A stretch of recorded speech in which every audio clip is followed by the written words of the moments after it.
Good morning students. आज हम कक्षा 9वीं की हिंदी की बुक से पहला पाठ है इस जल प्रलय में, इस पाठ के प्रश्न उत्तर पढ़ रहे हैं। पहला प्रश्न है, बाढ़ की खबर सुनकर लोग किस तरह की तैयारी करने लगे। तो इस पाठ के आधार पर बाढ़ की खबर सुनकर लोग अपनी सुरक्षा के प्रबंध और अति आवश्यक सामानों को जुटाने में लग गए।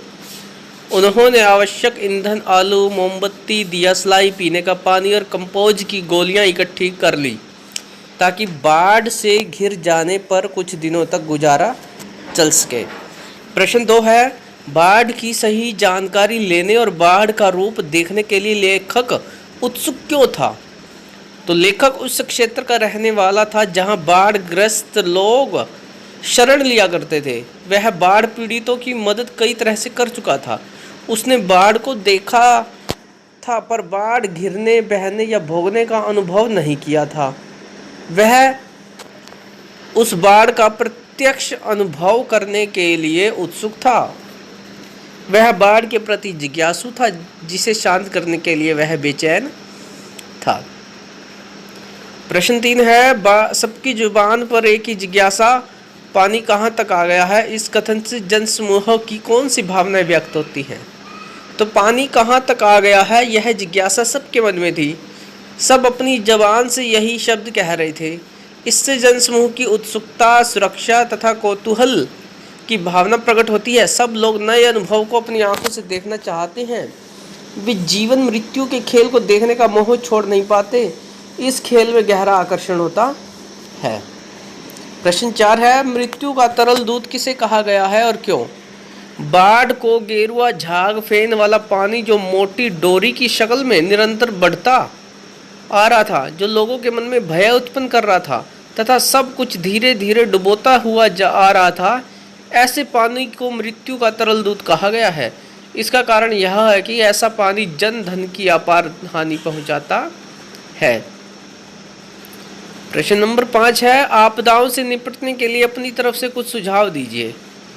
तो आपदाओं से निपटने के लिए निम्नलिखित उपाय किए जाने चाहिए।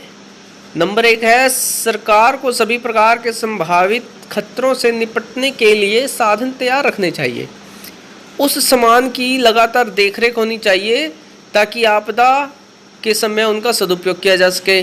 स्वयं सेवी संस्थाओं को बढ़ चढ़कर उत्साहपूर्वक आपदा से निपटने के लिए आगे आना चाहिए। सरकार और स्वयं सेवी संस्थाओं के बीच गहरा तालमेल बिठाने के प्रयास होने चाहिए। उत्साही नव युवतियों को शीघ्र ही किसी योजनाबद्ध कार्य में जुड़कर सहयोग करना चाहिए। प्रश्न नंबर 6 है, यही जब दानापुर डूब रहा था तो पटनिया बाबू लोग उलटकर देखने भी नहीं गए। अब बूझो, इस कथन के द्वारा लोगों की किस मानसिकता पर चोट की गई है। उक्त कथन द्वारा लोगों की दूसरों को दुखी देखकर आनंदित होने की प्रवृत्ति, संकुचित स्वार्थी मानसिकता, संवेदनहीनता की स्थिति पर चोट की गई है। एक समय जब दानापुर डूब रहा था तब पटना के लोगों ने उनकी मदद नहीं की थी। अब स्वयं के बाढ़ में फंसने पर बाढ़ की पीड़ा महसूस कर रहे हैं। प्रश्न 7 है, खरीद बिक्री बंद हो चुकने पर भी पान की बिक्री अचानक क्यों बढ़ गई थी। तो बाढ़ आने का खतरा बढ़ गया था, इसलिए अन्य सामानों की दुकानें जहां बंद होने लगी थी वहीं पान की बिक्री अधिक बढ़ गई थी, क्योंकि लोग बाढ़ को देखने के लिए बहुत बड़ी संख्या में इकट्ठे हो गए थे। वे बाढ़ से भयभीत नहीं थे बल्कि हंसी खुशी और कौतूहल से युक्त थे।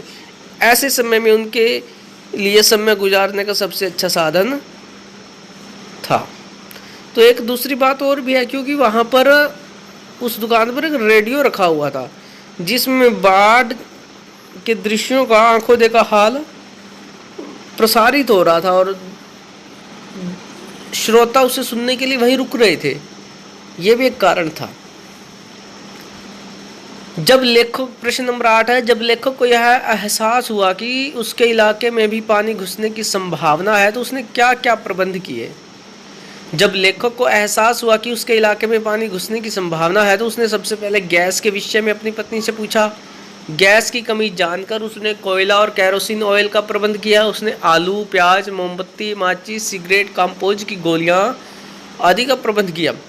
उसने एक सप्ताह तक पढ़ने के लिए हिंदी, बांग्ला और अंग्रेजी की फिल्मी पत्रिकाएं खरीद ली ताकि बाढ़ के समय अपना समय बिता सके। प्रश्न नंबर 9 है, बाढ़ पीड़ित क्षेत्र में कौन कौन सी बीमारियों के फैलने की आशंका रहती है?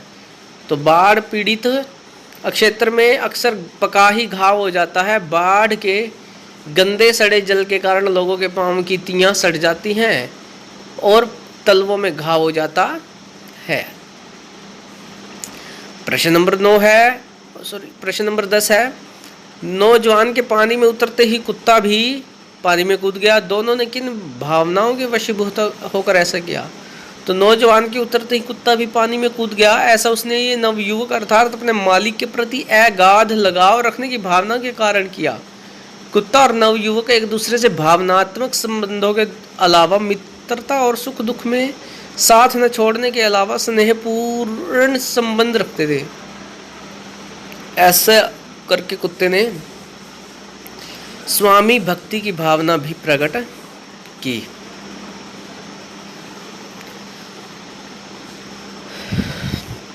प्रश्न नंबर 11, अच्छा है कुछ भी नहीं है, कलम थी वह भी चोरी चली गई।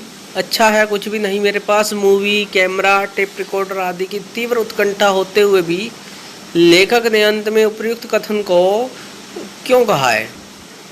तो लेखक बाढ़ के अनुभव को पूरी तरह जीना और भोगना चाहता था। उधर उसका कलाकार मन है कि वह बाढ़ के दृश्य को संजोले। यदि उसके पास मूवी, कैमरा, टेप रिकॉर्डर या कलम होती तो वह बाढ़ का निरीक्षण करने की बजाय उसका चित्रण करने में लग जाता। तब जीवन को साक्षात भोगने का अवसर उसके हाथ से निकल जाता। प्रश्न नंबर 12 है, आपने भी देखा होगा कि मीडिया द्वारा की गई घटनाएं कई बार समस्याएं बन जाती है। ऐसी किसी घटना का उल्लेख कीजिए। तो ये हम अपनी ओर से भी लिख सकते हैं कि मीडिया प्रचार प्रसार का वह सशक्त माध्यम है जिसकी पहुंच जन जन तक हो गई है।